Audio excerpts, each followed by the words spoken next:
welcome back. I'm your host, Julian Charisma here as always, and today will be the long overdue part 2 to a video I did a little while back ago. I'm going to show which boss souls I will use for which of its following rewards and why I chose them. Now, I just finished the DLC, the second one. I was intentionally waiting for the second part until after I finished both DLCs, as the first one was recorded right after I beat the main game, and even after beating the base game, there were still some boss souls that, due to the lack of souls I had at the current time, I just kind of cut it there. So I will be covering the soul transposition of the rest of the base game bosses, as well as all the DLC bosses for both Ashes of Oriendo and the Ring City. Just a quick little guide.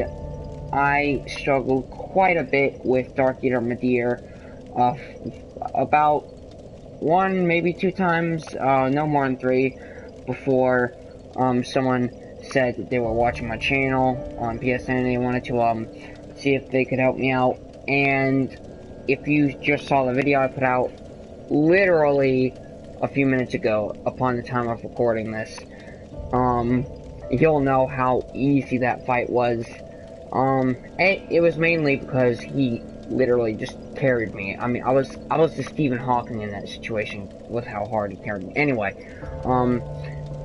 he is an Abyss Dragon, meaning you can use either the Wolf's Knight Greatsword or the Farron Greatsword for the extra damage benefit. You could use the Wolf's Knight Greatsword if you're more of a strength build, or Farron Greatsword if you're more of a dex build. Either way, they're both more geared towards a quality build, but it's just the slight extra DPS difference on which build you're going to be using. Anyway, that being said, let's go ahead and get right into it. I'm going to do my best to try to cover these boss soul transpositions in the order in which they occur throughout the main game, but of course that remains to be seen and a test of my knowledge. So, first off, I do remember that we had Aldrich, Osiris, and I believe the Soul of Cinder were the only ones remaining. So let's start off with Aldrich. You can either... Oh, and the Nameless Game, my bad. I'm so sorry. I must have forgotten that. Soul of Lords. Okay, so for Soul of Aldrich, you can get either the Life Hunt Scythe, there's its effects, and item description, for a cost of 5,000 souls, or alternatively, you could get the... Where is it?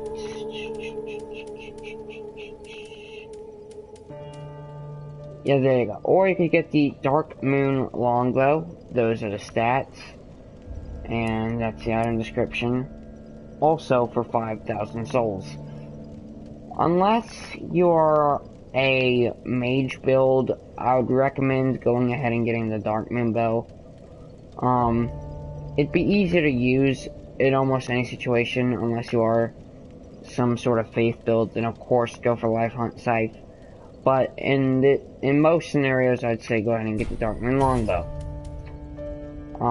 Next up, we have the Soul of Consumed Osiris. You could get either White Dragon Breath, which is a very high-end sorcery, or you could get the Moonlight Greatsword. Both of these are more so geared towards a intelligence build, mainly a strength intelligence build. If you're a sorcerer, definitely go for the White Dragon Breath.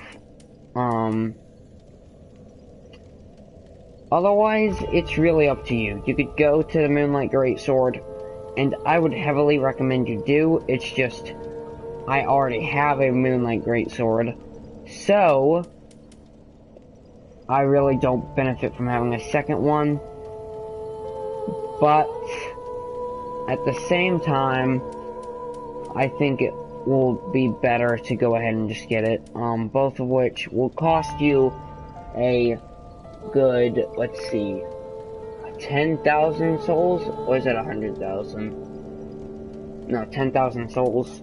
I'm gonna go ahead and get the Moonlight Greatsword, as I recommend most of you do, unless you're a sorcerer, then go ahead and get the White Dragon Breath. There are the stats, and the item description, and there's the stats and the item description. Anyway, next up, we have the Soul of the Lords, I believe. Yeah, that was the endgame boss, huh? Let me just see real quick. I believe it was. We have... Yeah, Soul of the Lords and Soul of the Nameless King. Okay. So for Soul of the Lords, you could go with Sunlight Spear, which is a pretty high-end miracle. There are the stats. There's the item description. You most certainly should go with Sunlight Spear if, even in any sense, you are, a faith build.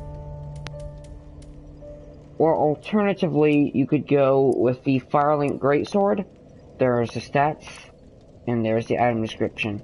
If you're anything except for a faith build or have some faith implement in your build, I'd recommend going ahead and getting the Firelink Greatsword. The Sunlight Spear will cost you 10,000 souls and 15,000 for the Firelink Greatsword. One last time. The info, item description, info, item description. Finally, for the rest of the base game bosses, we have the Soul of Nameless King. For this, you can get either the Lightning Storm, which is a pretty high-end miracle. There's the stats and effect, as well as the item description right here. Or, you could alternatively get the, Storm Curved Sword. Those are the stats and effects, and that is the item description.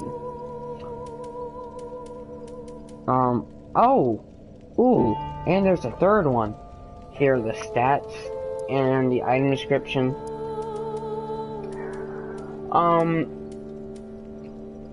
If you're more of a pure miracle build, if you're focusing more on a miracle build, get Lightning Storm for sure. If you are a Dex and miracle build, I guess go for Dragon Slayer Sword Spear if you're going like Dex and Faith evenly. And then any other build, basically just go ahead and go with the Storm Curve Sword.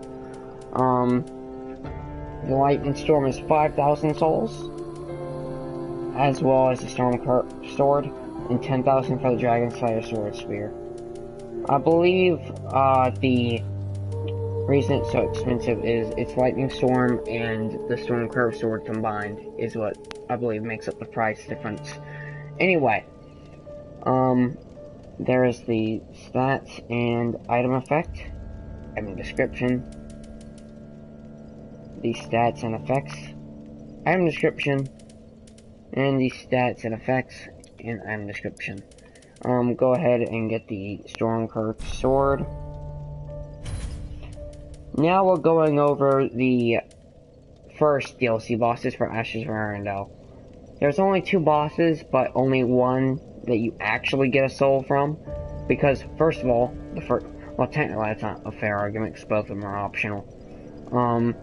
Unless you're trying to get to the second DLC, in which case you have to defeat the first. Actually, no, you don't. There's no alternative way. But anyway, you could just go to the bonfire right before Gwen. Not Gwen. The Soul of Cinder and transport to Dreg Heap that way. soul free. You can get either, let's see, you could get either the Freed's Great Scythe, which is the Soul Sister Freed, or the Soul Sister Freed Rose of Arendelle.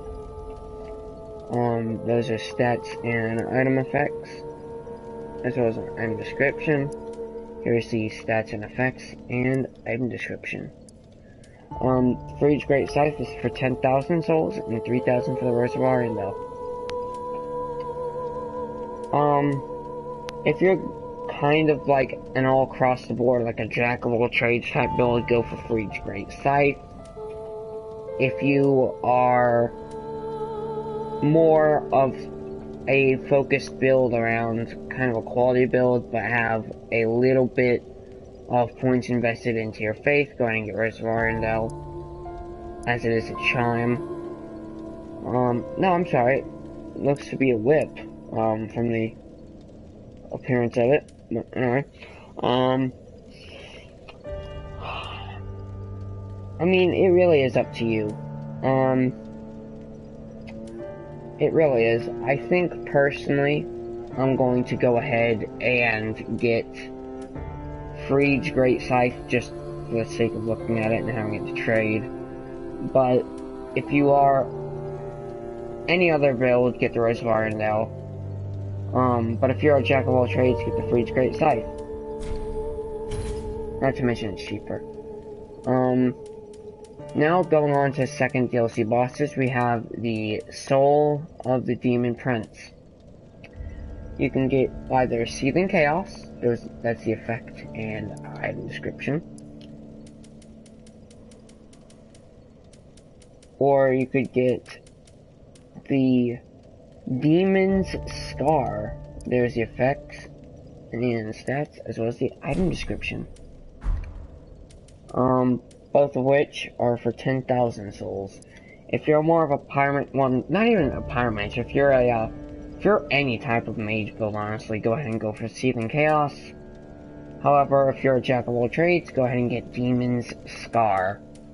Personally, I'm gonna get much more use out of the Demon's Scar than the Seething Chaos, just because of the lowest stat requirements and how much easier it is for me to use.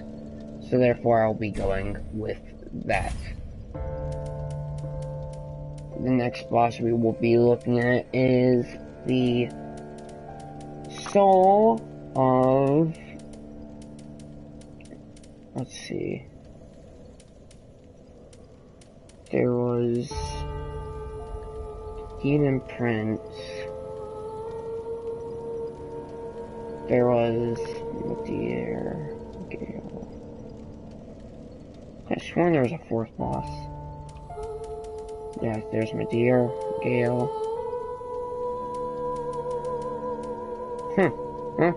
Apparently, oh yeah, there was, but it didn't drop a soul.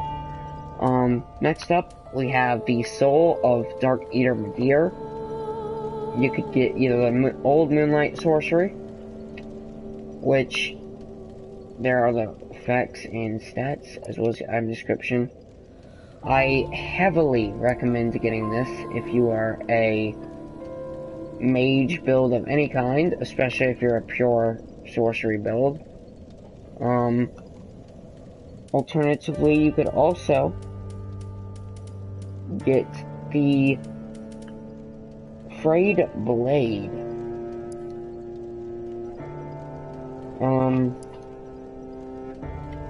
This is a high-end dex weapon. Again, it is your choice. Personally, I believe it would be best to go ahead and get the Frayed Blade if you are any sort of build other than a mage. It is 15,000 for Old Moonlight and 5,000 for the Frayed Blade. And finally, we have the final boss of the DLC, Dark Souls 3, and the entire Souls series. We have Soul of Slave Knight Gale, Gale's Greatsword. There is the effects and stats. There's the item description. Or you could get the repeating crossbow. There is the stats and effects, and that's the item description. For 20,000 for Gale's Greatsword, or 5,000 for the repeating crossbow. This really boils down to what build you are. If you're more of a strength build with a little bit lower stat in dexterity, of course go for Gale's Greatsword and do the exact opposite. If you are the opposite, if you're more of a dex with a bit of splash in strength, go for the repeating crossbow. Even if I was more geared towards a dex build, I'd be getting Gale's Greatsword anyway, just because I really am OCD obsessed with swords. So, with that being said, thank you guys so much for watching. If you did enjoy, please do feel free to go ahead and comment on the next video you'd like to see. And with that, I've been your host, Charisma here as always. Signing out. See you guys next time. Have a good one.